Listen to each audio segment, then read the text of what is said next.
Hello, my name is Kurt Brown, also known as Saint Rambone. I have a website I designed called Mobile Audit Club. The federal government of the United States cannot be trusted. They have been doing forced experiments, forced injections, and torture, not only of veterans, but they've also killed honest federal bank examiners. Billions of dollars are involved in this. I said billions. What it is, through the proliferation of casinos, where I worked at the Federal Deposit Insurance Corporation as a bank examiner, I can see that through the proliferation of casinos, that there are people from the crime syndicates in the federal government opening up their own banks, and with their associates from the casino industry. What they do is they're laundering money. These people who open these banks, you must be aware I believe we're in a technological war in the United States. The average person is blind and stupid and does not care for you as a veteran or you as a federal bank examiner. As long as they get their money, that is all they care about. I encourage our people to never serve or trust the United States government in any fashion. They are controlled by an international regime. Your real war is right here at home. Protect your young. I was a federal bank examiner for the federal government. An attempt was made on my life and I survived. After I had reported money laundering and murder. I was pushed out on my job at the FDIC by the man at the time was in charge, was the name George Mesa, and a woman named Sue Carroll.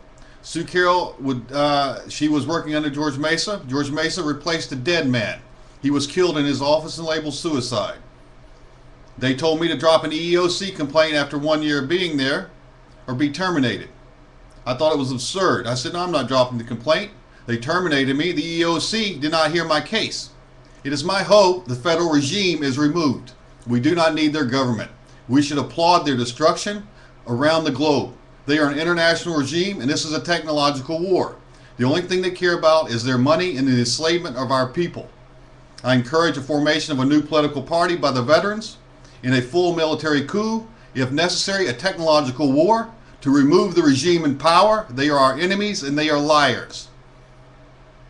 I truly regret having worked for the federal government of the United States. It was the worst mistake of my life. What can you do?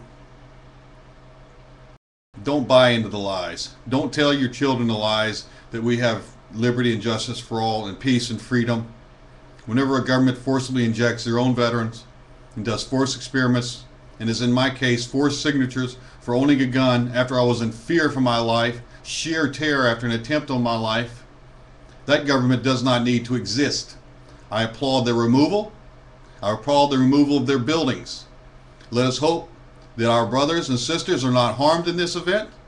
But you know, in the event of true war, there was always collateral damage. But I warn you, this is a technological war. What you might think as a man or a woman could be standing in front of you. There's always a possibility that is emulated or simulated in some manner. Or you could just be delusional. This is a technological war. Many people do not understand technology. They have no imagination to reach beyond the confines of what they've known. I encourage you to have your people never serve the government. Have your children away from any access with the government. I know that I'm probably not heard. If we continue to be abused, I'm hoping for a global war to end our suffering. I say spit on the regime. We should stop all their money-making events around the globe. They're stealing oil, not only in Iraq, but out of Alabama and Mobile Bay. They sold gas contracts to the city of Mobile and the city of Pritchard, very poor areas. Education is not affordable. They sell dope. Crack gets sold everywhere. It's imported by the regime. The federal agencies under the National Treasury Employees Union. And those federal agencies outside. It's not just the NTEU. They launder the money at federally insured banks. Our enemies are in power. Let us applaud their destruction. Their mass media ignores our suffering. Let us applaud the removal of the mass media and turn it over to public broadcasting so everyone can broadcast. Never again serve them. This is Kurt Brown of Saint Rambone, a former U.S. Navy veteran. I was stationed in Los Angeles. I might have been subjected to experiments there because that's where the experiments were done also, in Los Angeles at the LAVA in 1999. I was injected there in 2001, and I served in the Navy in the early 80s in Los Angeles.